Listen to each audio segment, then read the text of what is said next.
Well, I'm happy to be back again here today with Nate. Mhm. I always forget whether to call you Nathaniel or Nate, but it's Nate and Michael. And we're going to be talking about radical orthodoxy, the 7 theses of radical orthodoxy. And today we are on number 7, rounding out the whole thing. And anything you guys want to say before we get started? I'm good. I think I'm good. Okay. And I go by Nate, by the way. Ever since I used to go when I was younger, I went by Nathan. But when I was in sales for a long time, and I've gone by Nate ever since because Nate is just more approachable and friendly. So when I was in sales, I just took to the habit of taking on Nate. So I've been Nate ever since. Well, the reason I sort of fall back into Nathan is that I know 2 Nathans. So, Right. Yeah. but it's Nate. Very good. Okay, so I'm going to read through number 7, and there's some things in here that are, seem pretty obvious, and then there are some things that are pretty challenging. So let's see what we can do with this. For radical orthodoxy, vertical participation in God implies also a participation between humans and nature and between humans and humans. It therefore regards salvation as both cosmic and communal. Theology encourages a theurgy which aims at a liberation of nature from terror and distress, and at a fully harmonious and beautiful interaction between humans and the natural world. Equally, it encourages a theurgy, which is a social work of maximizing democratic participation and socialist sharing on the basis of a common recognition of true virtue and excellence, and an educatively hierarchic transmission of these qualities. It regards the church as the foreshadowing of the kingdom and the place of the most fully realized human and cosmic society. So I guess I'd like to start with a question of what exactly do they mean when they use the word cosmic? Cosmic comes up twice in this paragraph. What are they? I mean, if I look up cosmic society on the internet, I get all sorts of weird new age, universe worshipers and all sorts of strange stuff. But they're talking here about salvation being both cosmic and communal, and that the church is the most fully realized human and cosmic society. So what do they mean by cosmic? I think they mean that it reflects the cosmic order, that it's a reflection of the cosmic order. So um, that, and it's by reference, we can understand it by reference to that cosmic order. It's referring it back to God, effectively. But I also read it as a stipulation of scope as well, right? So that Yes. that it is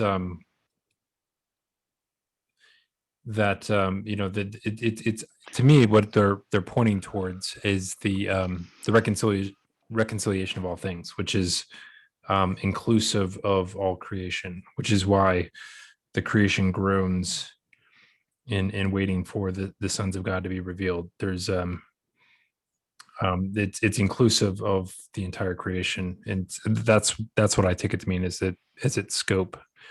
And the communal aspect I take to mean specifically referring to some of the mechanism whereby salvation happens, that there's an aspect of it whereby and I think all of us can speak to this in terms of our personal stories, in the ways in which our knowledge of the truth necessarily comes through other people, and also our transformation as individuals comes primarily through relationship with other people. And so in terms of how this is transmitted through time, it's through these communal relationships, that it's not a sort of thing you do by yourself in a room and you read some propositions and you kind of do the math and come to the right conclusions. It's it's much more nuanced and kind of deep in terms of the underpinnings of who we are as individuals and in society. Well, yes, I agree with everything you said there, except for I would not want to use the word individual, because I think one of the things this is based on is a conception of what it means to be a person, both when we talk about the persons of the Trinity and we talk about what it means to be a human person. And the fundamental nature of personhood is relational. And when it comes to the human person, we are only persons in potency. We're not really yet persons, right? We're in the process of being transformed into persons in the image of Christ. We're not yet fully, and that it's a thing of the will and the intellect as the seat of personhood is an error of modernity. Agreed. Yeah, I was trying to set that up as a foil Yeah. towards what this is pointed at. Oh, I knew you'd agree. I just wanted to like. I'm pretty sloppy there to, with the language. Yeah, I just wanted to like, yeah, that's exactly the word we want to avoid. Yeah. Well, okay, so maybe this is a good way to bring up a big question. I don't know if you guys have an answer to or not, but I noticed when I was looking up all this stuff about maximizing democratic participation and socialist sharing and so forth, I was looking at some of the foundations of radical orthodoxy, where they got some of their ideas from, and then also some of the things they were pushing against. And that one of the things they're pushing against was the theology of Duns Scotus. Yes. So what exactly was it that they didn't like about, well, the ontology of Duns Scotus? What was it they didn't like about that? Duns Scotus, he theologically, he posits that being in beings and being in God is the same thing, and he also detaches his conception of being as purely formal. It's not. It's divorced from the material creation. So he creates a separation, an absolute separation between the creator and the creation that is unbridgeable. It destroys the possibility of the analogy of being. Wow. Well, Because so, and so part of that is why because was he and approved by the Catholic Church then? Because there's a lot of I don't know, he even got sainthood or something. I mean, I just noticed that in the sure, last couple hundred years, the Catholic Church has laid lots of plaudits on him. So right. Well, there are certainly some. I mean, the Catholic Church has its strong neo-scholastic elements that are still very much in that Scotus school, and we are living in an age where, like in modernity, that sort of like that Scotus sort of theology is still pretty dominant. And politics is a big part of it, because it's ultimately rooted in a politics that upholds both the absolute sovereign will of the monarch and the absolute freedom of the individual. And it's kind of like, it's sort of the philosophical basis of both of the politics and the theology of modernity. Like you can't get to Calvin without Scotus. So Yeah, and you see how it sets the stage for a sort of deism too, and eventually atheism. That this detachment, this separation, right. and you could say he's articulating it. This some of what he's articulating is just this loss of participation that Barfield is tracing historically, but he's giving an explicit language to it. That's precisely it, because this is the difference. Like philosophically, what's missing, Scotus goes into basically it represents a move too much toward Aristotle and losing the Platonic notions of participation and relation, which are key to understanding how it is that God can relate to the creation at all. If you lose those notions of participation and relation, then I don't see. I mean, I think that once you do that, I think that like basically you're on a path that ultimately leads inevitably to nihilism, because what you've done is you have confused the nature of God with a deification, what amounts to a deification of human intellect and will.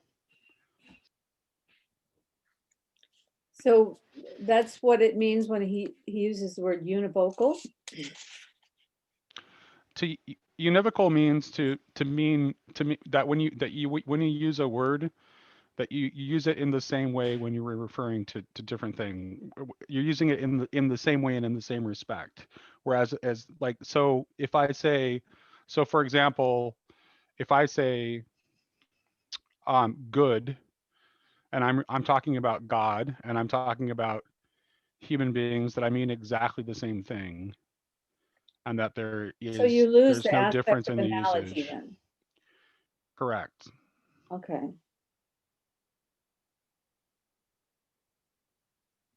Okay, this is a big one for me to wrap my head around because I'm not a philosopher, so I don't have the background for picking apart all these different ideas, but I think what you said just there helps me a lot.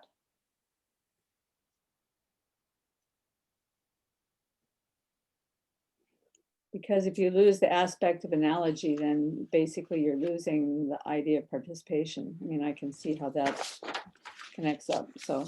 Well, and relation too, because I think that like relation is to me somehow connected to analogy, because part of relation has to do with recognition of likeness amongst different things, and seeing how they are connected to each other.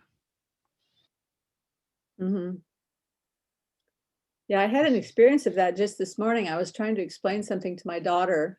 It was about some dumb TV show or something, and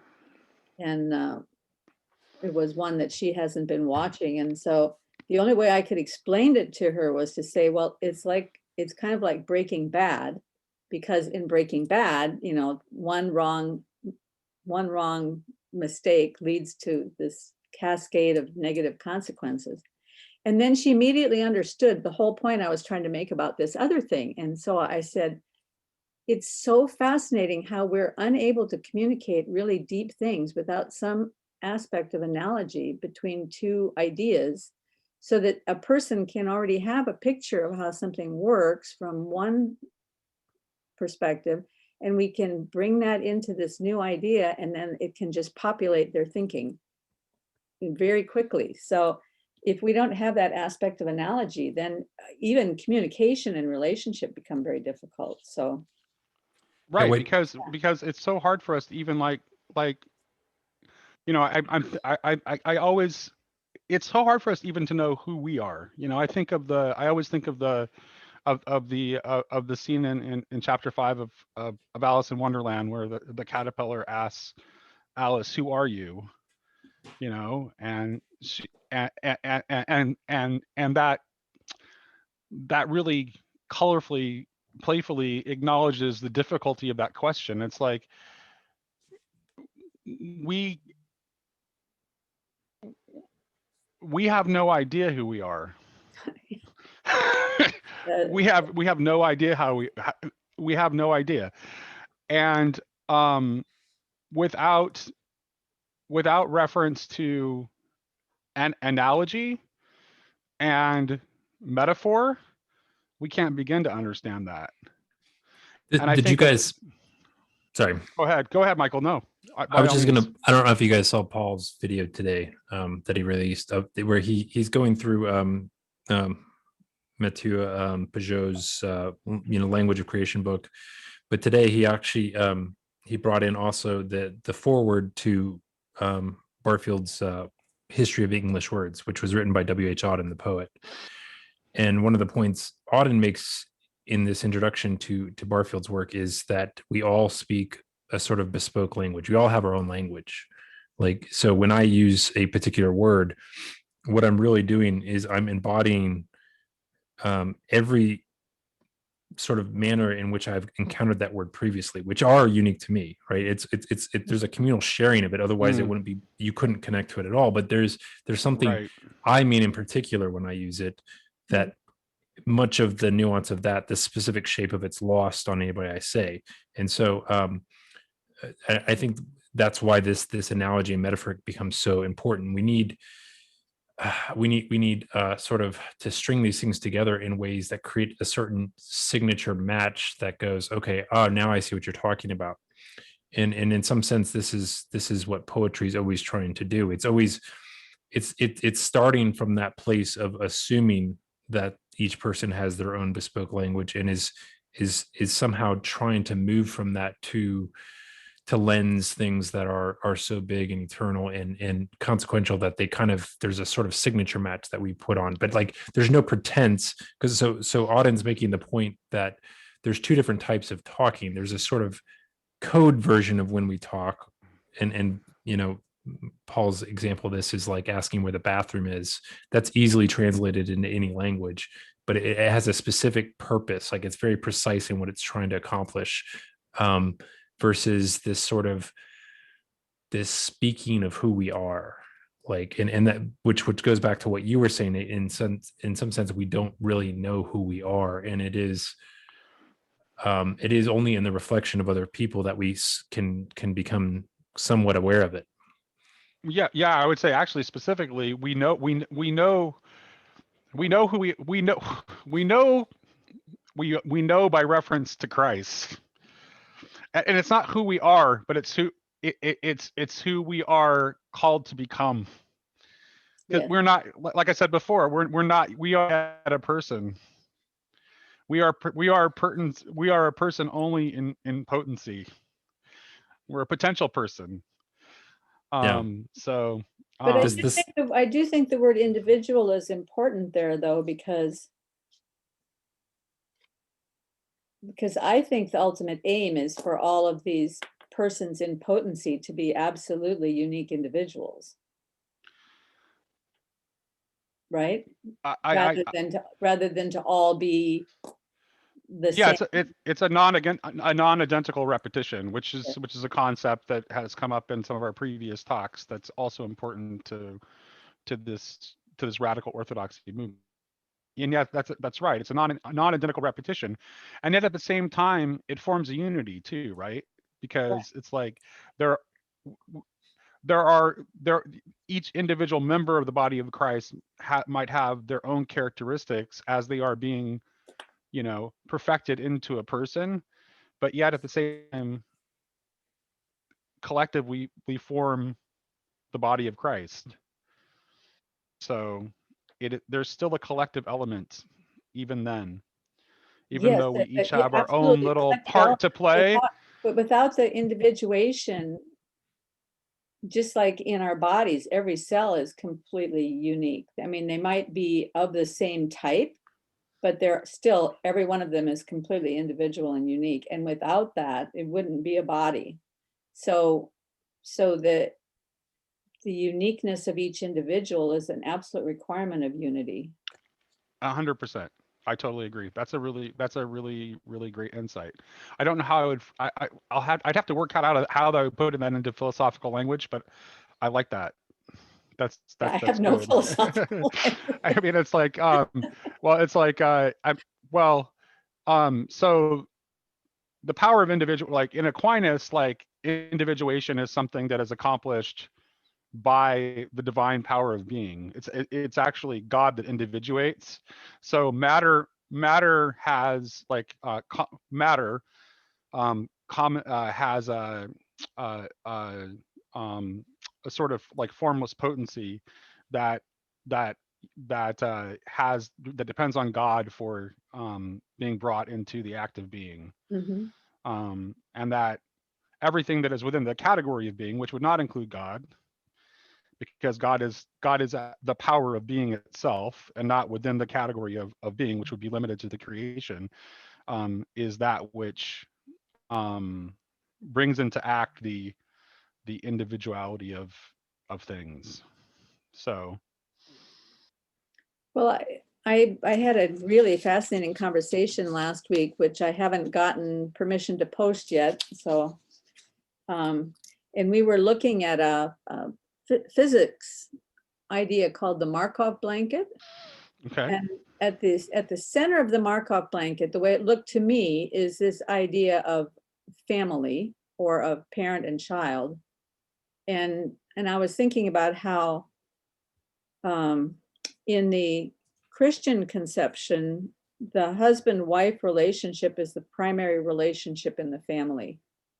And in some Eastern thought, the mother-child relationship is the primary relationship. But I think it's really important that the husband-wife relationship be the primary relationship, because that is a reflection of difference, right? So, Yeah. so it's like at the very heart of creation is this idea of difference. I agree with you. And actually, I was talking about this with my wife the other day, and talking about I was talking about, like, to me, in is like the creation of the human being as a person is not complete until Eve is created, which is why God says that Adam needs a helpmate, because Adam is in a very real way not complete as a person until Eve also comes into being. That Eve is necessary for the completion of Adam to actually have an identity as a person, which is why that you can't actually there's no, I don't really know that there's a possibility of being a person in absolute isolation, which Well, is why God, which is why, there's no possibility of communication without difference. right, which is why God is triune. Mm-hmm. That's why God has to be, although God is a substance, God is three persons, and it's because of that fundamental, that relationality of personhood goes all the way down to the most fundamental nature of reality, because it's a Well, so reflection if of you that think about, relationality within the Godhead itself. if you think about the simplest hierarchy that you could think of, and if you think of God as the foundation and the apex, or beyond the apex, and the foundation is the Trinity. I mean, if you just think about the simplest triangle you can make, there's 3 and then 2 and then 1. So, Yep. so there's Right. the Trinity at the bottom, there's the Yep. binary, which is at the center of all created being, and then there's the one at the top. And so he connects the whole thing, but in the center is this idea of difference. Right. I was struck when Michael shared the video of was it what was Julian Barber. Julian Barber, yeah, where he's talking he's talking about an equilateral triangle being like the most fundamental structure. Mm-hmm. Yeah. And it's like, and he's like trying to be a good scientist, so he won't necessarily to go where his language might lead if he followed his law conclusion. When he talks about, I mean, I always laugh when physicists talk about things about, like, the necessary conditions of the Big Bang, the parameters of the Big Bang. It's like, what are you talking about? What does that even mean? That's like, it's just like it's just like, we have a word for that. Why you just won't use it? There is a word for that. You can call it the power of being. At least call it the power of being. Use Aquinas's language if you don't want to call it God, but that's what God is, the power of being. So shall I read? Yeah, absolutely. Go for it. Okay.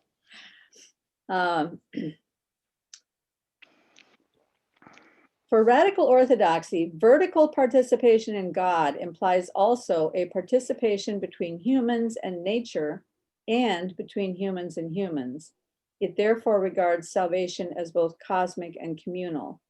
Okay, we covered the salvation being both cosmic and communal. Do you feel like we covered the participation between humans and nature and between humans and humans? No, I don't think we did. And I would say, what I would say is, what is key to that is the revelation that God is love, because that is kind of like what frames what we've been talking about. Like, what is the nature of this relation that is so fundamental?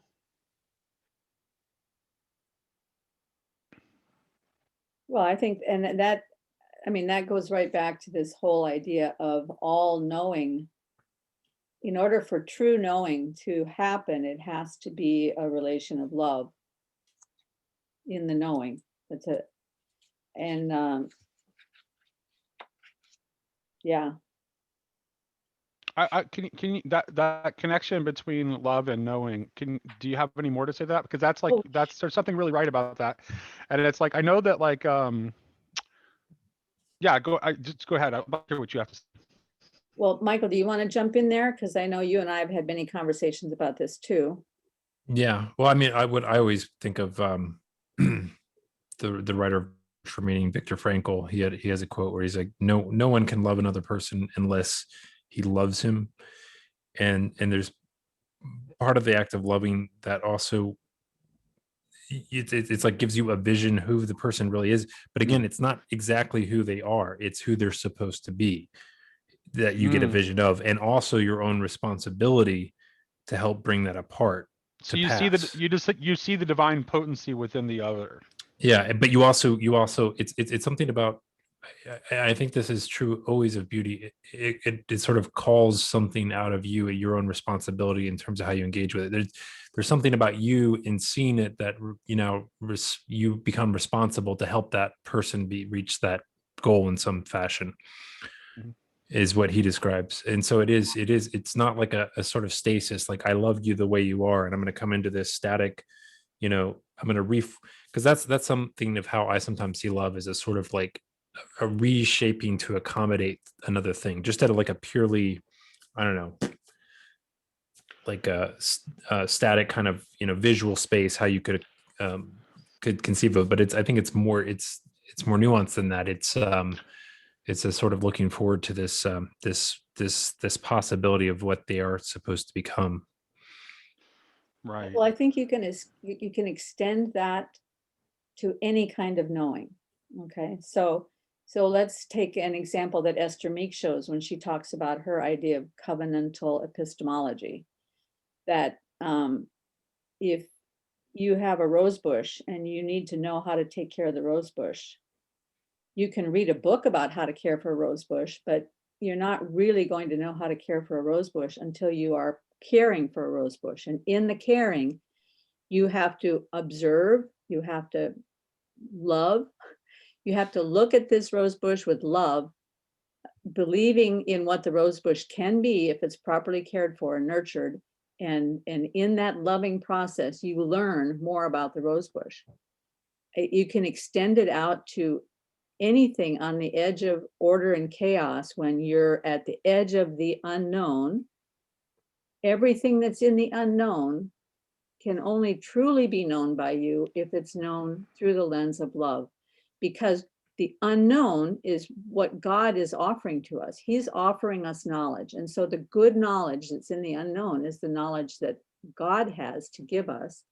And it's his loving offering to us that we are participating in that process of knowing that comes out of the unknown. And when we bring it back into order, if this is done with love, then what we bring back into order revivifies the order, it nurtures, it helps the thriving of the community, all of that coming out of that process of this interaction of love. And a simple pedantic description of it would be, I think it's, I can't remember who uses this example, but the example of riding a bicycle. You can read a manual on riding a bicycle, but you can't learn to ride a bicycle without riding the bicycle. And there's something in that process of actually doing where the relationship that you have with the doing is what makes it known to you. And then it becomes a tacit knowledge that becomes a part of who you are. It's a more embodied. I like what you said, because that really, like, it also refocuses on the embodied nature of our personhood, right? Yeah. It's like we um and takes away from that sort of like thinking of the key to our personhood as being only like our will and our intellect. Well, and I think Um, that's why propositional knowing never really becomes knowing. It never becomes useful because it hasn't integrated into your being. You have a lot of propositional facts in your head, but they're not integrated into your being. what do you think is the proper role of propositional knowing? Is there a way that like I mean, so I think like if we go back to like I think one of like the first article that I wasn't here when you discussed was about like there not being a sharp division between reason and faith. Mhm. Is I mean it's like I think like so when if we make that if we make the distinction between reason and rationality and we have an understanding of the divine illumination of faith, then I think that like there are like the propositions of faith have to be somehow useful to us, right? Like there's so it's not like all propositions are have no utility. It's just that they're incomplete on their own, right? So Mhm. for example, you know um to know that you know Jesus Christ is the incarnate Son of God as a proposition of faith is not to know that at the level of proposition is inadequate for actually accomplishing my salvation. Merely knowing that doesn't accomplish it, but that doesn't mean that it's not useful to know it. Does that make sense? Mhm. Yeah, I conceive the propositional layer as is a great way to think about it is it's just a map. You know, Yeah. it's very useful to have, but the problem is the reason why they've become less useful in our era for whatever reason, the maps become confused for the territory itself. So we've almost forgotten that there's actually a reality behind them that can be explored, and there's something of the participatory and important in a I can't remember who it was. It was a video with Jordan Hall that Matthew shared with me the other day. You guys know who Jordan Hall is? He's like on all the Rebel Wisdom things. I've I seen don't him a even. couple times. I'm not Yeah. sure if he's a Christian or not, but he's. But he said something interesting. He said, you know, growing up in a literate society, we've kind of come to value what can be expressed verbally, um, and and that's okay. But what's happened is it used to be it kind of had a secondary value, right? It was useful, but it was useful as the map to get you back to that primary thing. And somehow there's been kind of an inversion where now that is it stands in place of, and this is what Barfield was trying to get to at with Saving the Appearances. In the subtitle of that book is Study in Idolatry, which is about how we confuse the propositions for the thing itself. And I think even more so, it's not even so much that we have made that you know the propositions are now primary. It's also that we've it's now seen that things that can't be expressed verbally well are dangerous, Mm. and we will only allow a certain kind of official priesthood is allowed access to those things because it's considered it's too powerful, it's too dangerous, it's it's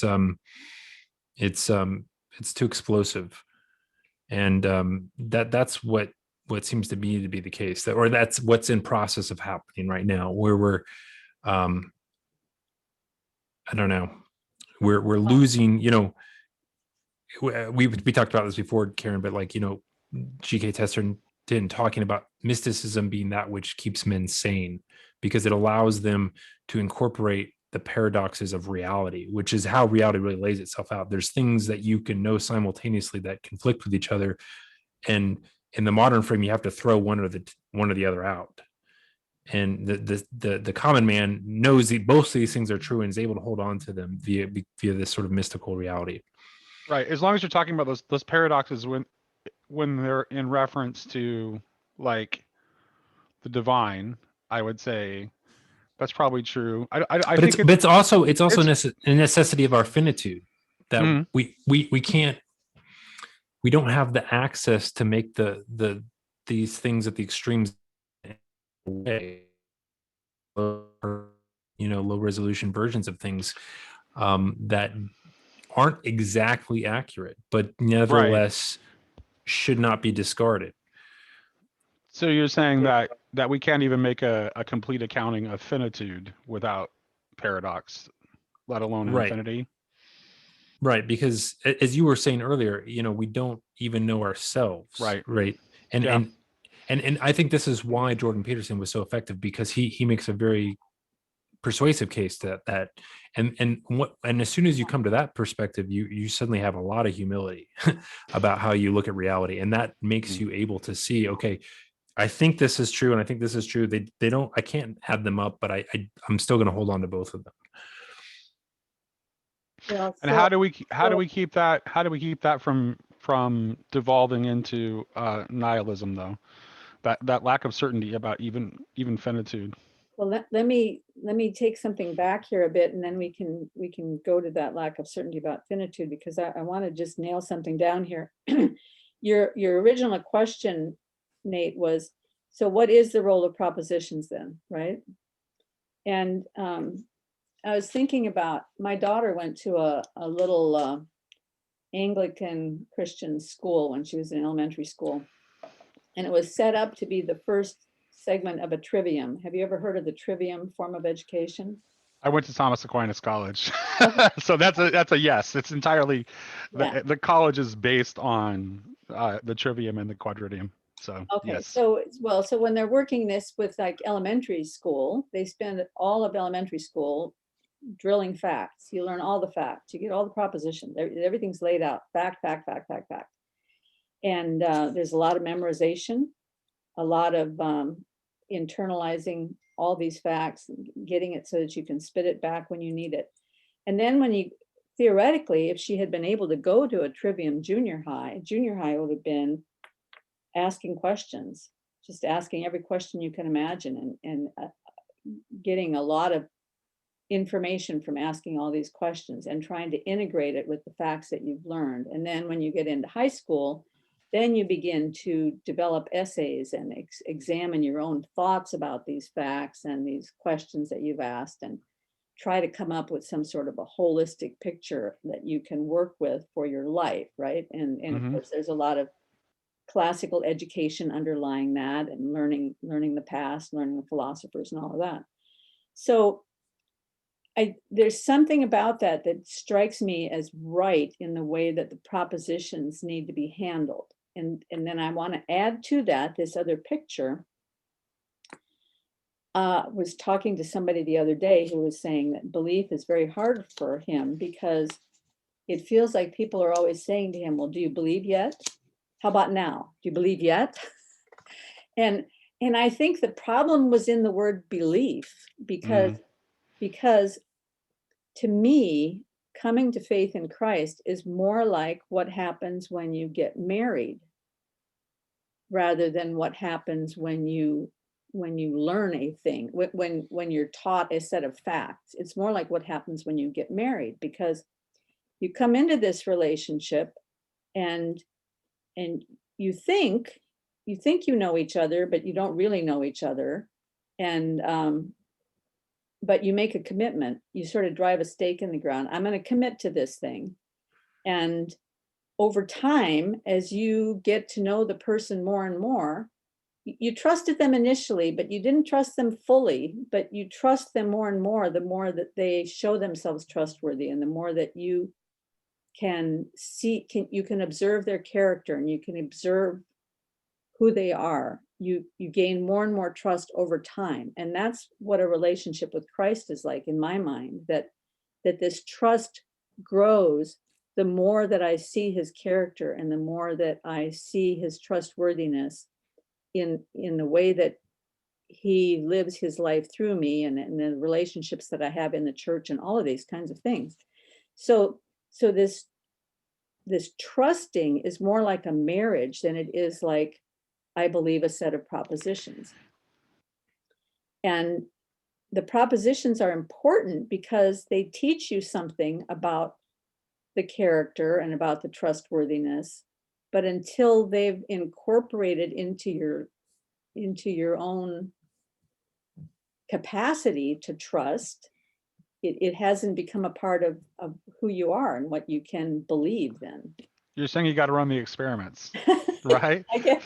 So, well, no, I mean, like, so it's like, Well, so, it's also embodied.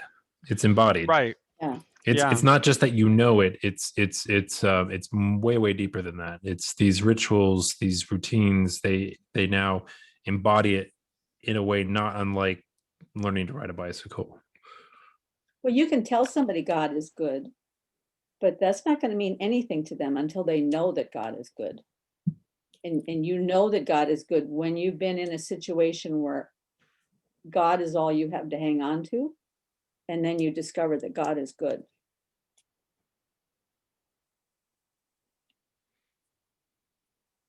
Yeah, I think that sort of like that in a way, but trust really does underlie all senses of belief too, though.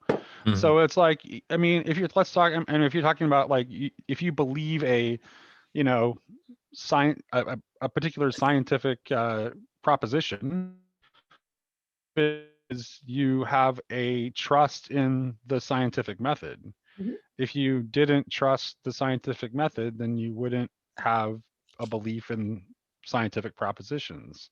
You also have to believe the scientists who came up with that idea in the first place and all the scientists who have verified it since then. Right. So like, so it at some point, it's like we can't know. At some point, like, we're just going to have to accept things out of a sense of trust. So it's just a matter of, well, what parts of my what am I going to trust is the question. That is that I would say science is an attempt to abolish trust or the need for trust in some sense, right? Like, because, right, but by it's futile though, because it still even it can't do that, because if it did that successfully, then you would obliterate the possibility of all knowing. I don't think it's not science that's doing that, Michael. I think it's scientism that's doing that. well, I do think, I mean, like Karl Popper puts forward that what you're doing in science is you're trying to put forward statements that are falsifiable. So you're trying to create some kind of little niche that is small and specific enough that it can be tested in some way, and then the whole world assaults it. And if it survives that assault, it is what is scientific knowledge for now, until somebody along comes later and is able to assault it enough. But it is a part of the scientific process that is, when you're doing science, you are very skeptical of every piece of Right. information coming at you. So- And that's why it's so hard to think scientifically, because it is so opposite. And that's what Peterson makes this point. He's like, nobody really does science, including scientists, except when that very small period of time when they're actually at a very high level concentrating what they're doing. As soon as they walk out of the scientist room and start speaking about science, they're not doing science anymore. And this is kind of what Barfield points to as well. Because you couldn't operate in the world. If you Exactly. like, you could not operate in the world according to the scientific method and scientific principles. You would be a non-functional human. Mm-hmm. So what science is really doing is a narrowing of the scope of trust to like what it feels is the most verifiable. But even that is it's on really shaky grounds though. It's like, how do you actually justify your absolute trust in these abstractions that you've come up with? Like, why are they more trustworthy than your sense experience? Yes, most people, why they believe in science, they haven't thought about it. A lot of it is because other people are, broadcasting a high view of science, and they pick up on that. But even more so, I think the reason why I say is like science, I believe in science because the atom bomb. So it's because like the internet, because we've made scientists into clergy.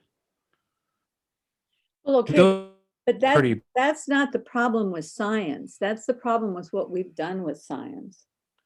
Right. If you think of science as an icon rather than an idol, then through science, you can see God, Agreed. right? If science becomes your If idol, then it stops right there. Science is the whole thing. Have you guys ever watched this video of Nima Arkani Hamed talking about the fundamental morality of truth? Yeah, you've sent it to me before. I haven't seen it. Because I think that he kind of nails what's going on, that when science is done properly, there is a moral requirement to approach every um, step with an absolute commitment to truth. Right. Not a commitment to falsity, but a commitment to truth. However, it's a commitment. It's a commitment to truth that begins with the assumption, assuming there is no God, then proceeds from there. Well, I don't think that can't be, because like 47% of physicists are believers.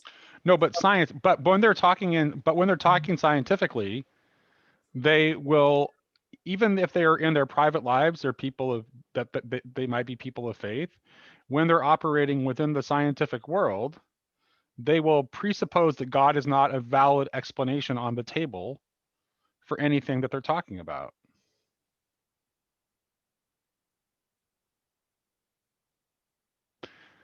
And that really does, that really does go back, like we were talking earlier about like why radical orthodoxy like objects to Scotus so much.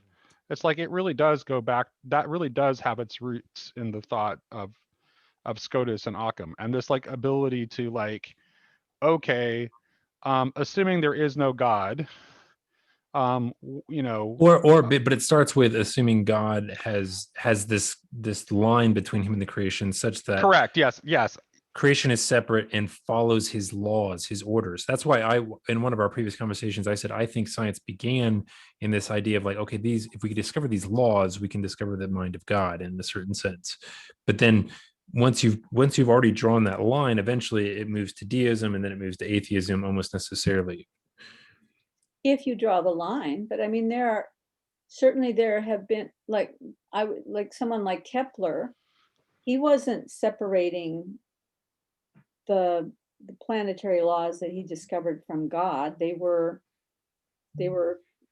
all one thing, you know. God is, like C.S. Lewis says, God is the whole show. And if that's your perspective, and you don't have a perspective of separating God from the rest of everything, then it's still attempting to create a domain of human operation where God is not a consideration, even regardless of what the actual beliefs of the scientists are, because and the reason why science wants to do that is it wants to avoid theologians just answering every question with, well, because God, right? So that's, I mean, there's a reason why it makes that move. But however, what I'm questioning is if it was ever scientific to make that move in the first place, to eliminate God as even a potential explanation for absolutely anything. What kind of science would we be able to do if we were to not eliminate that as a consideration? How would that impact science? How would that alter the course of modernity? If we, and I'm not saying that we should presume it, we should just not eliminate it from the set of possibilities. So one of the things that comes up for me here is many conversations that I've had with Carl. Right. Any of the conversations I've had with Carl.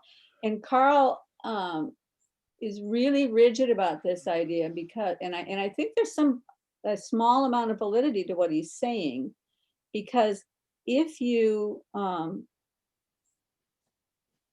posit that truth is reachable, then that hinders the search for truth. it's kind You're of also you have to posit that truth exists even before it's reachable. Yes. And in some sense, and also that you're capable of understanding it And what if it exists. I'm suggesting is that there actually is no valid finite grounding for truth. So Right, because like if there's you a reason want, science comes out of the West, because it believes that there's a God who made us in his image, and because we're made in his image, we're capable at least understanding on some dimension analogically his truths, so it makes sense to go look for them. Mhm. And there's an expected order and regularity to them, because this God is not he is an orderly, true, good, beautiful God. and maybe what I'm suggesting is this may be crazy. What I'm suggesting is possibly the reason why we have largely stagnated in the sciences, with a couple of exceptions, is that we may have gone as far as we can with that assumption I that agree. God is not a possible answer within our realms of exploration. I think it is really interesting to go back and look at the history of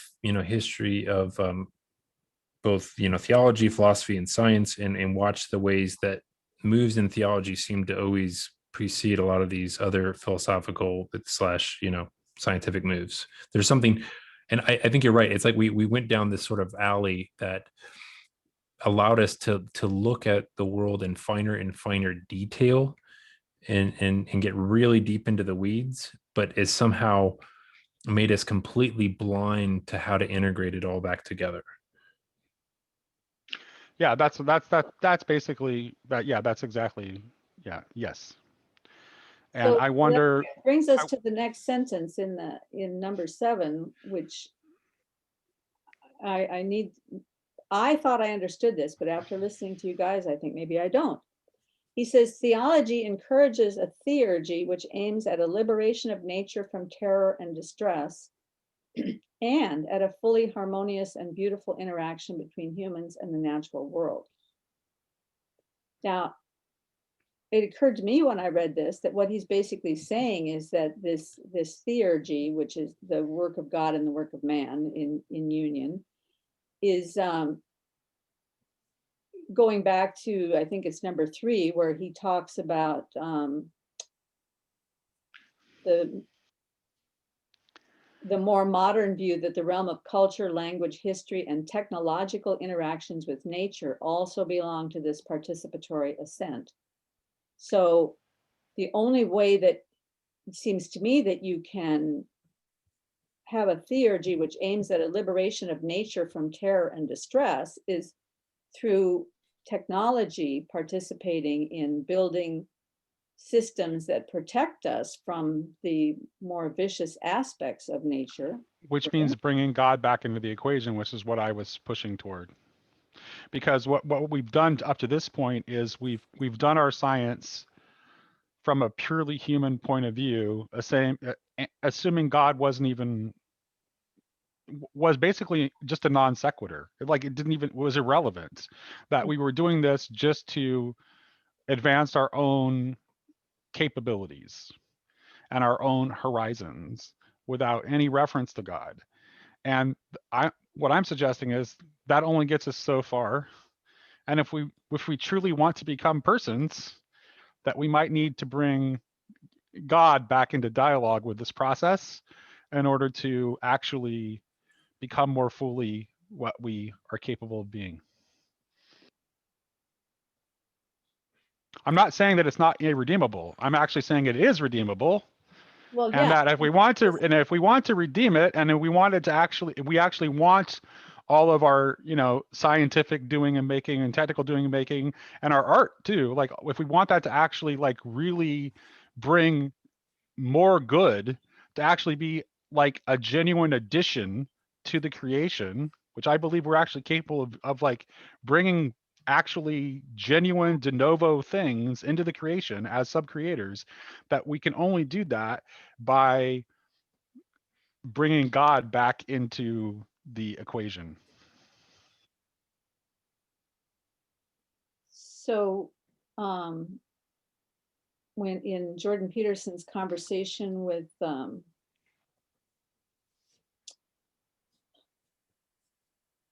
just lost his name because it's so much like Scotus. Scruton, Roger Scruton. Scruton, yeah. Oh, yeah. In his conversation with Roger Scruton, one or the other of them made the comment that the transcendent is who you meet or what you meet when you reach the limit of your knowledge. First of all, that in order to meet the transcendent, you have to be in a space of humility that acknowledges that there is a limit to your knowledge and that you don't know everything. And maybe that's one of the big problems with science right now, is they tend to operate on the proposition that they know everything they need to know, except for this little scientific thing they're trying to find out.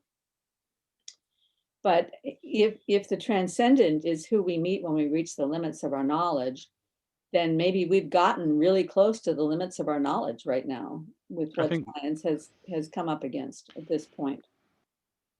I think we really have. I mean, like physics in particular has been stagnated for a very long time. It's like, the sort of like the world of bits and bytes has really been the only thing that has been accelerating in the sciences over the last 50 years or so. I mean, we've been really. Well, I have to send you guys a paper by Julian Barber called "Bit from It."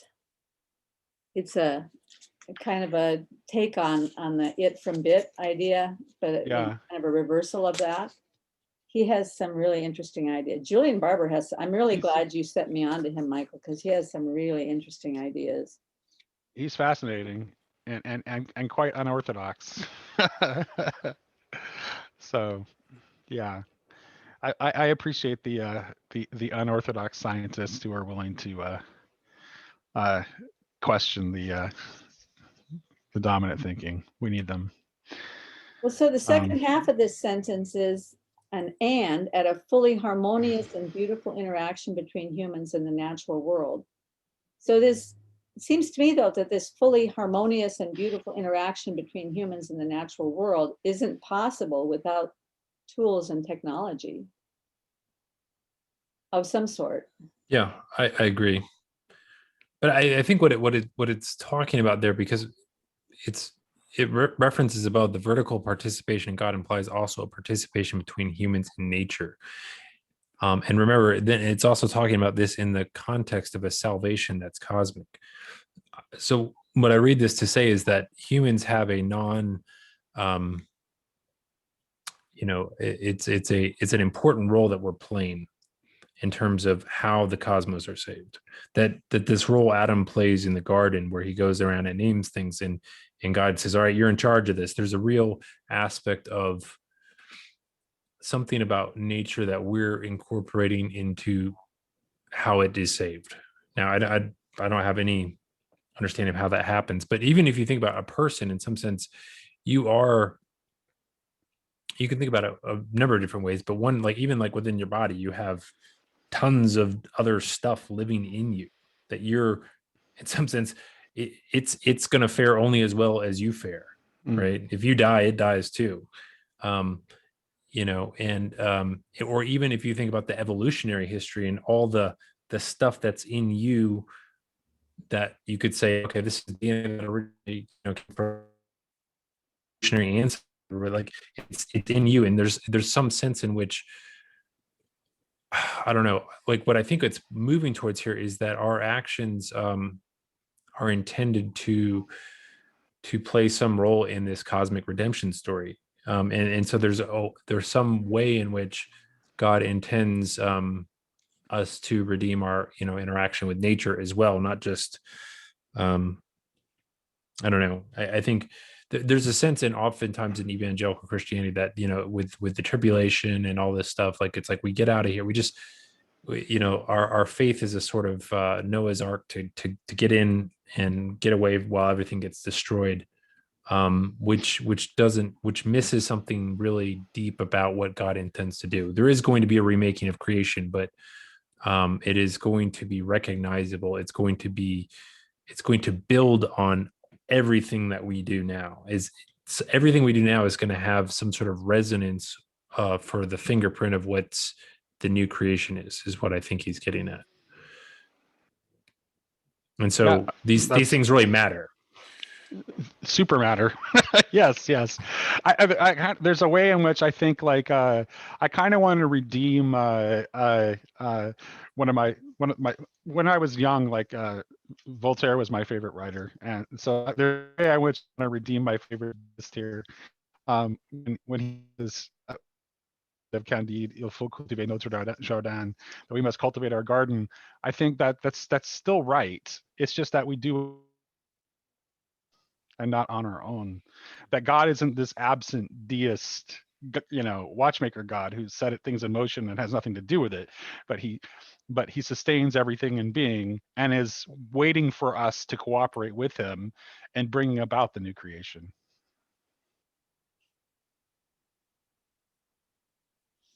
Yeah, I think that's that's the thing the scientists totally miss, right? Because they get all upset about having some outside force come in and tinker with the physics. They don't like that idea, but it's not some outside force coming in and tinkering with the physics.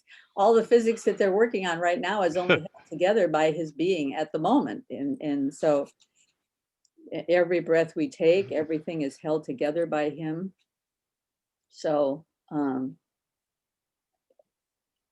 but by the way, do you guys have any idea what Radical Orthodoxy says about God's word? I mean, about the Bible? Do they accept the Bible as being true?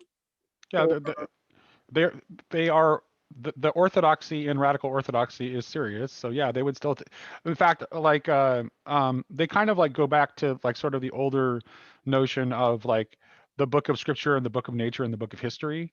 So like we have like there's we can know about God through the scriptures, but we can also know about God through nature, and we can also know about God through human actions in history. But all of these things are gateways for us to understand more about God. Okay. Yeah.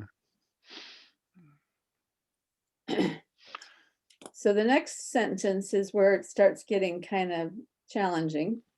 Equally, it encourages a theurgy, which is a social work of maximizing democratic participation and socialist sharing on the basis of a common recognition of true virtue and excellence and an educatively hierarchic transmission of these qualities. Who wants to unpack that? I actually think that actually ties into the last sentence too, because when he points toward the church as the foreshadowing of this, like that's important to understanding why he's saying the things he's saying about um, uh, um, the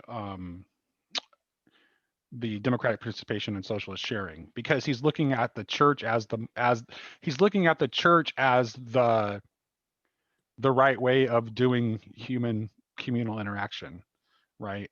And so he's operating within the sort of, and he's very anti-Marxist. So he's operating very clearly within an older Christian socialist tradition that takes its example from the actual behavior of the early church. So Well, and yet a lot of the church is integral to understanding what he means there. Well, and you're basically you're saying that without transformed humans, that these things would not be possible in the sense in which he's talking about them. But a lot of the people that he admired, upon whose thinking his ideas are developed, like William Morris, for example, was a strong Marxist. So maybe he takes part of what William Morris was talking about and the Marxist Party doesn't take, or he talks more in theology and social theory. He talks I don't remember mentioning Morris. He talks very positively of John Ruskin, who was an earlier like non-Marxist Christian socialist. But I think like socialism, we get like Americans just have this weird sort of hang up about the word socialism. He's not talking about anything that resembles Marxism in any way, because what drives his idea of socialism is this notion of social markets and just exchange, which is a repudiation of both atheistic Marxism and atheistic capitalism. Well, could you describe social markets and just exchange? Sure. So a lot of times in American political dialogue, we seem to automatically have this automatic association with free markets and capitalism as if they were synonymous, but they're not. Mhm. Markets are kind of like an inevitable product of human social interaction at some level. Like we're always, markets are always going to be with us. Like this is why you had black markets in, in Soviet Marxist Russia. There were still markets. Like you're always going to have markets. So markets are actually just a natural product of human exchange and interaction. So what you want, ideally, in your politics is to have a non-coercive sharing. So that eliminates states that eliminates like state-centered central planning kind of Marxism, right? That like forcibly redistributes wealth, and emphasizes the collective at the expense of the individual, because it's got to be non-coercive. Otherwise, it wouldn't be Christian, right? There's not you can't have a there's nothing Christian about a coercive socialism. So you have to reject that sort of Marxist idea. But at the same time, you can't have a market which recognizes only capital efficiency and profit as its valid goals. If the markets aren't serving human interests and human needs, then they're irredeemably atheist and amoral and not working toward any ends that are recognizably Christian. So that hence social markets and just exchange. And there's a lot of like we live in an imperfect world, and there's no way we're going to get a perfect implementation of this, but we can recognize that the principles that we're shooting for are just exchanges where people aren't taken advantage of, and the playing field is level, and there's some sort of equality of access to opportunity, and that we allow for, because everyone is created in the image of God, that argues very strongly for a democratic participatory form of governance as opposed to something that's more top-down authoritarian. So I think that's what he's arguing for. He's saying that that's the kind of politics that Christian principles naturally point toward. They don't point toward either statist Marxist models, nor do they point toward completely atheistic capitalist models that don't recognize human elements in their construction. It's something that has to basically be informed by the values of the church. Well, certainly you can't maximize democratic participation without the values of the church or of transformed people, because full democracy guarantees that minorities are not going to be protected. So, Right.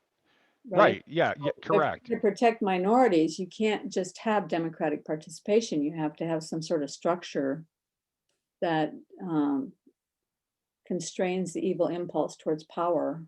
Well, I don't think he's necessarily talking about like maximizing democratic participation. Doesn't necessarily mean that he's talking about like a sort of absolute democracy in the Athenian style. Like he's like, his politically, he's not like politically, he's like, a lot of his ideas were in the UK were like adopted by what's his name, who was the last conservative prime minister in the UK? I'm forgetting his back in like back at the same time as Obama was in the U.S. Oh gosh, I'm forgetting. I know you're talking about. Well, I can't remember the And name. He actually was adopting a lot of Milbank's ideas into his political platform. And in Canada and the UK, you have this sort of like red Tory Mhm. sort of political faction that like is like conservative, but still like sees the need for having justice in the marketplace and not just like a market that is just trusted to pursue the right things of its own accord without being informed by Christian values at all.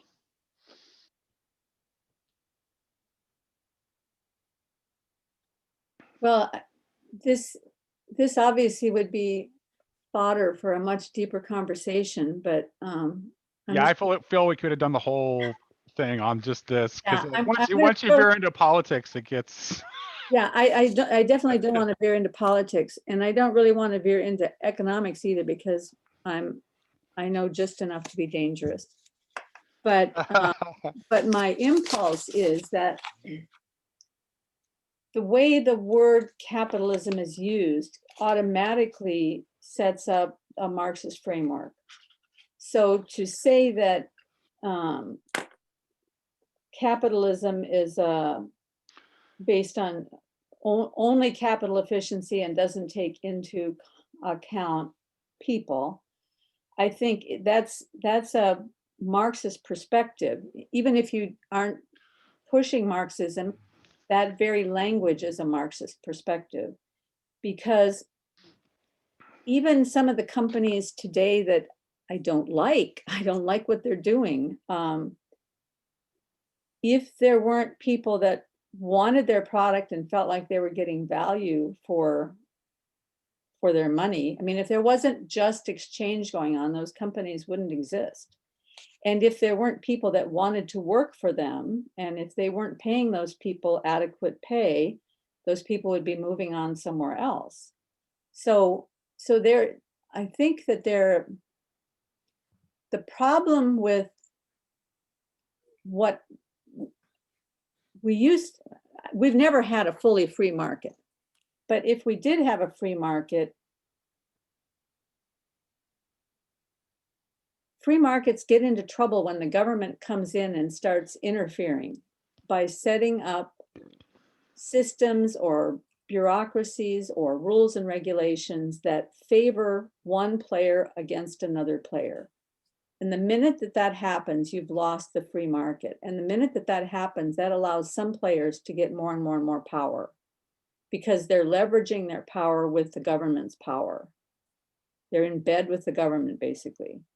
Whether that's getting special tax breaks for certain industries, or whether that's getting some groups being regulated while other groups aren't being regulated, or some factions are regulated and others aren't. I mean, that's the kind of thing that destroys a free market.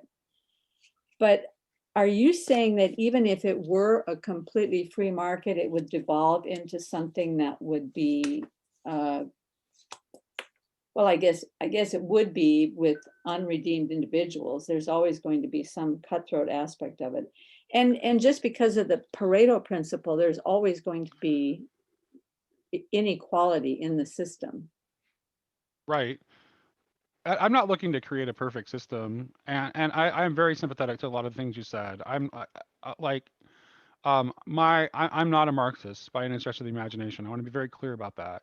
Oh, But I know that. I'm just saying that right, it's not just you. Everybody throws around that word right. capitalism. No, yes, and I would also say that the Marx same himself. right, and I also think that socialism gets framed in a way such that Marxism is the only possible form of socialism that people can. So that kind of unfair caricature happens on both sides of sort of this oversimplified, low resolution debate we tend to have, particularly in He this makes a good country. boogeyman.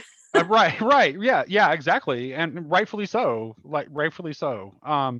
And I would say a couple things. I would say that you're totally right about, and Adam Smith did warn about the nature of corporations being too cozy with government, as much as he warned about government not messing with business. So I think Mhm.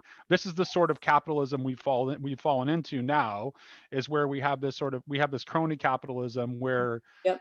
corporate influence, corporate. In fact, it's so bad that, like, almost like the in a way, like, the corporate power has become this sort of transnational state-like entity in its own right, Oh, that yeah. really actually has more power than individual nation states do at this point. It's actually those transnational large corporate interests that are dictating policy to national governments, and not the other, for the most part, not the other way around.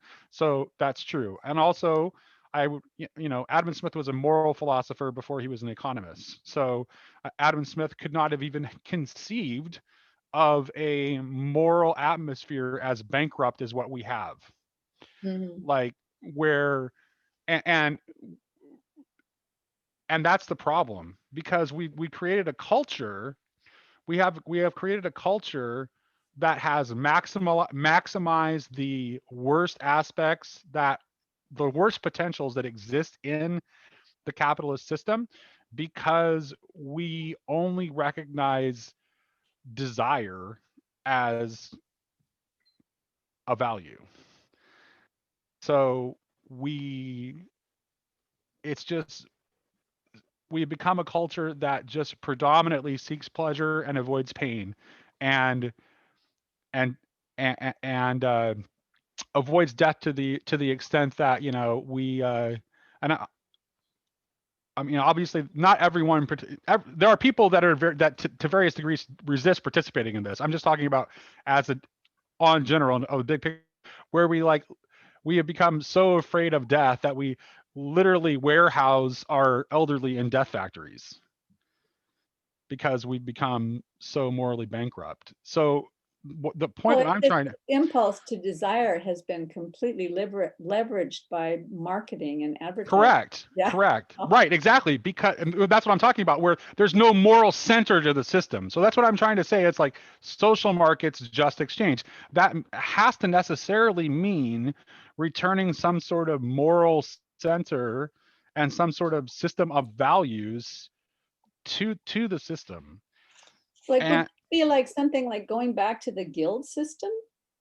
that's well, but this is what Milbank and other radical Orthodox thinkers point back to a lot. Is like they do look to, like, the medieval, like some of the positives of the medieval system, where like the church was more actively involved in a lot of the charitable functions, and we had a lot more intermediary social institutions that were extra layers in between the individual and the state, which those things have been systematically, like, eliminated over time, to, like, put the individual in as great a dependency on the state as possible.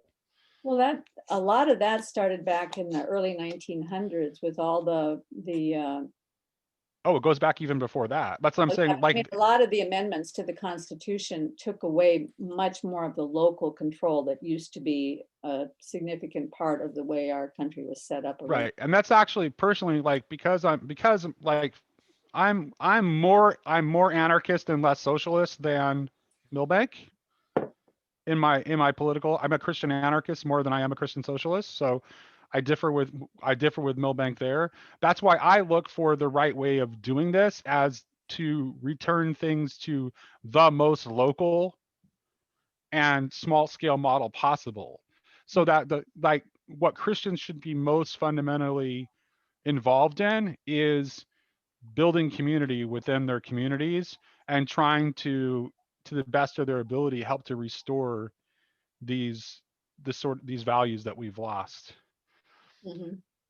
So, because it's just much more manageable, because we're so, like, the system is so self-feeding and so overwhelmingly powerful, that it doesn't even seem, the idea of attacking it at a large scale and undermining it at a large scale doesn't even seem possible, Yeah. which means that we just need to be pulled back and satisfied more with small smaller accomplishments that are more local and less global. Well, it's so tempting to virtue signal by saying, I love X group, or I love, I love this mass of people.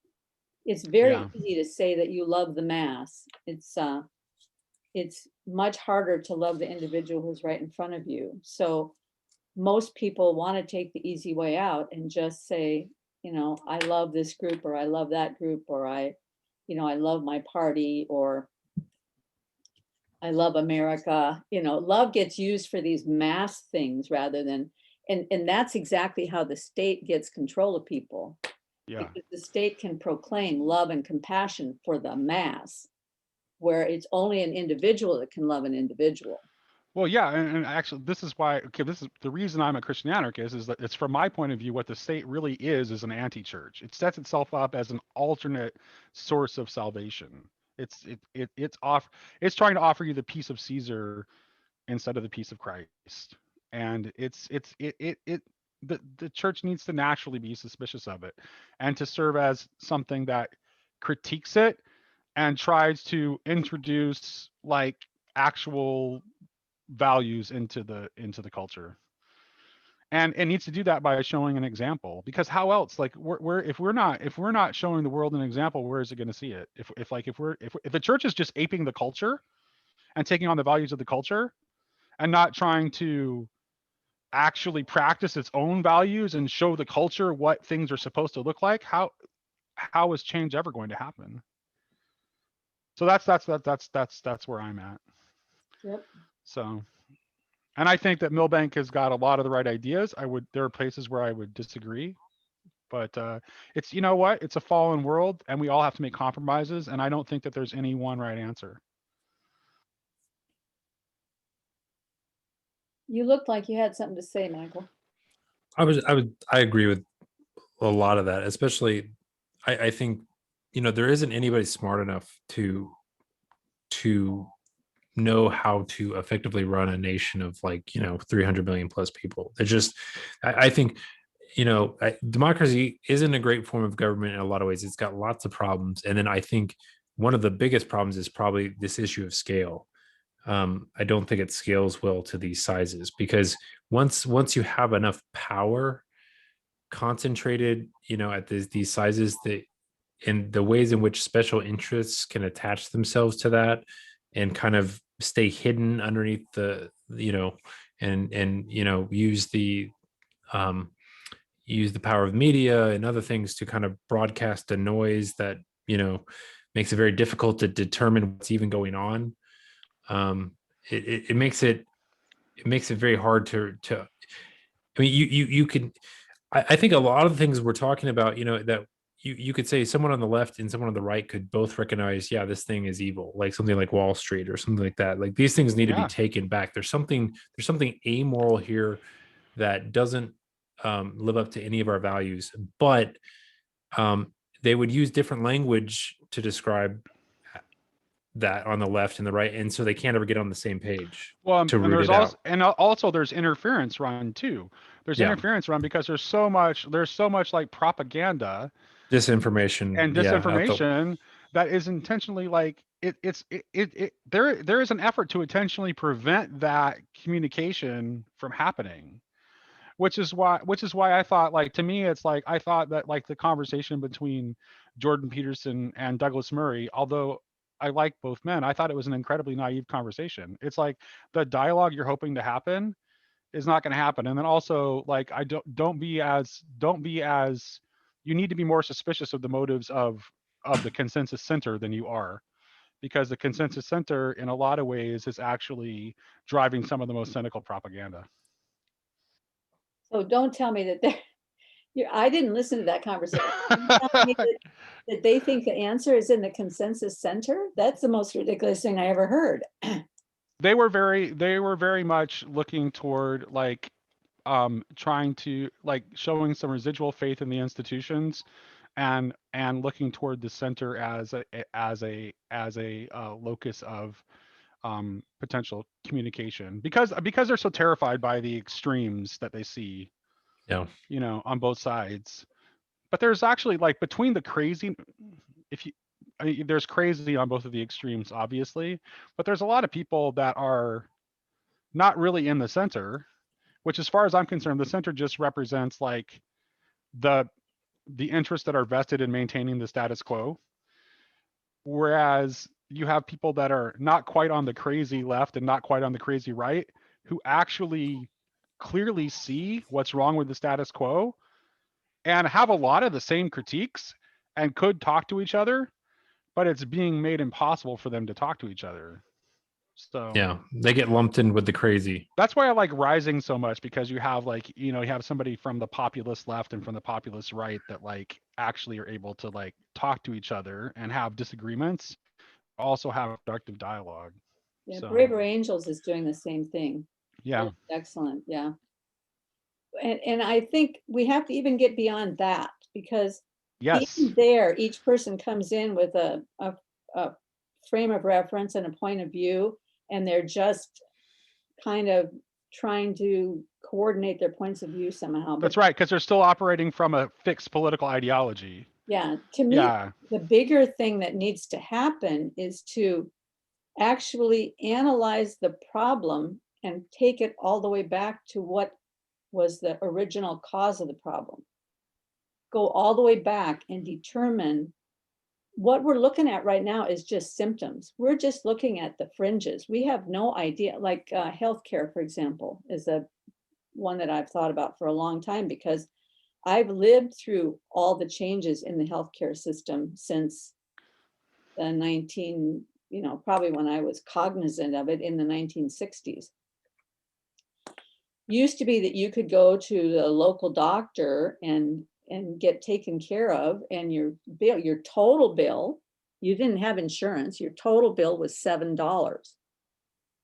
So, but once, and this started, I think, in after the Second World War, when the government gave a particular benefit to corporations to say that you could provide group insurance to your employees as a perk, and that perk to you would not, to the corporation, would not be taxable, and it wouldn't be taxable to the employee, and so they could use that as a way of generating interest in people coming to work for them. They could use it as a motivator.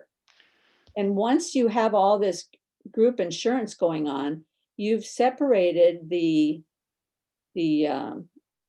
vendor from the customer. There's another layer in between. And once you do that, people aren't aware of what's happening to prices. You lose your ability to monitor prices. And I think that's one of the key issues of what happened with healthcare. And then it got worse when we got the HMOs. And then when Medicare and Medicaid came in, it kept adding in all these layers between the consumer and the one offering the service. So we have no idea anymore how much something costs until we're stricken by some catastrophe. The bill for my husband's surgery in November, thank God we have an insurance that pays 100%, if you can believe this. But the bill for his hospitalization and his surgery was $350,000. Oh, wow. So Yeah. if that same thing had happened back in the 1960s, the total bill probably would have been in the neighborhood of $5,000 to $10,000.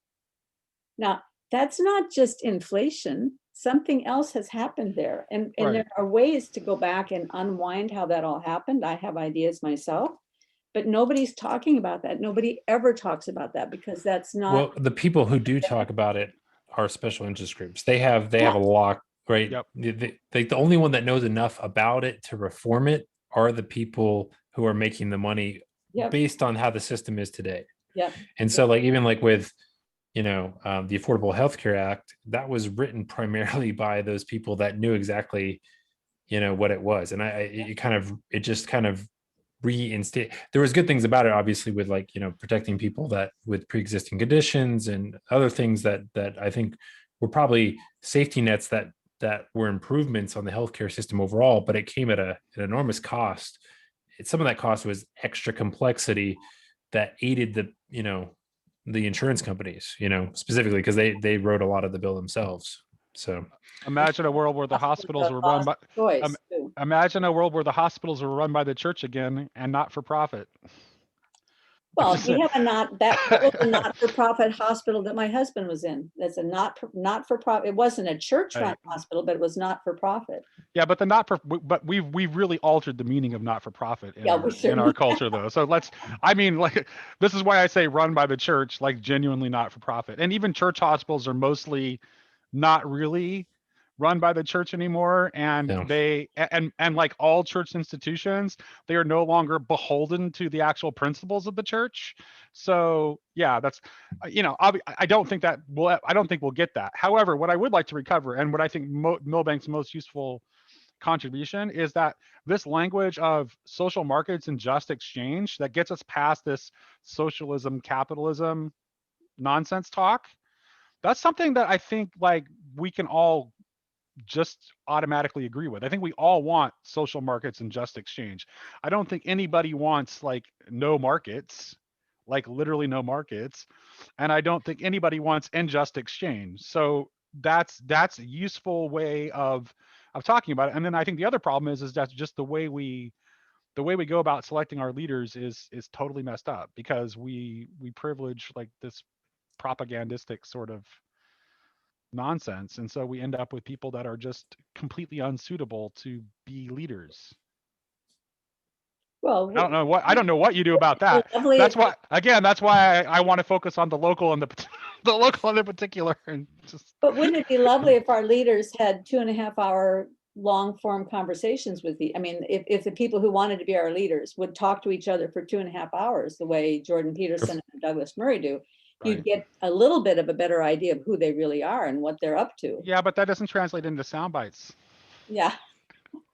You can't But reduce what that I to don't sound bites. understand why we don't demand that. I mean, it seems yeah, it's I'm amazed at what in that, most of, I don't know. There's a reason why we don't demand most things. We don't demand it because Amazon deliveries are still coming on time. We still have unlimited streaming services to divert ourselves with, and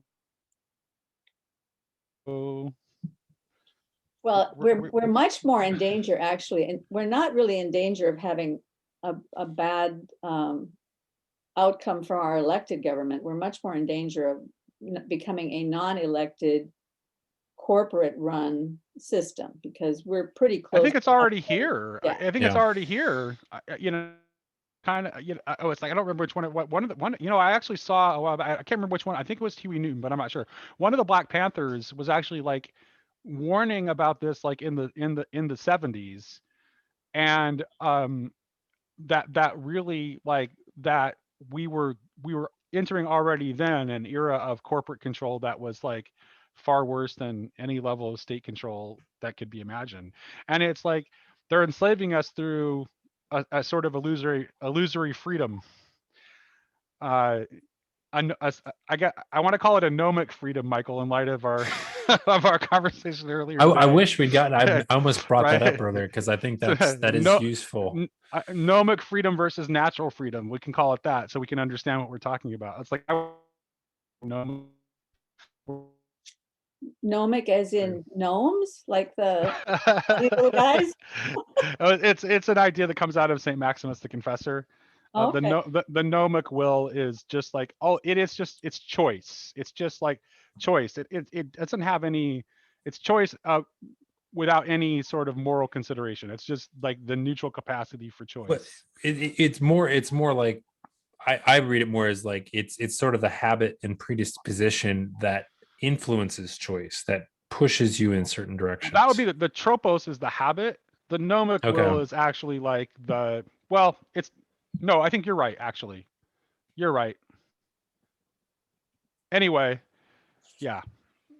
I'd love to have that conversation, because don't know very much about it, but it seems to me like it's pretty important topic. Maybe when I think next time we should do a review of the 7 theses of radical orthodoxy, just to kind of cap this off, and maybe we can discuss that in there. I think that's yeah, sure. That's a great idea. maybe we could figure out some way to kind of like synthesize the most important takeaways. Yeah, it sounds really good. There was something I was hoping to share today, but I think we probably are out of time. We can do that next time. All Sounds right. good, guys. It's been really All good right. talking Thank to you. you. Thank you. Bye, Karen. Bye, Michael. Hey, good luck, Michael. Hope the Yeah. baby's here soon. Thanks. Yep. It's All good right. talking to you guys. Yep. Praying for you. Bye-bye. Bye-bye.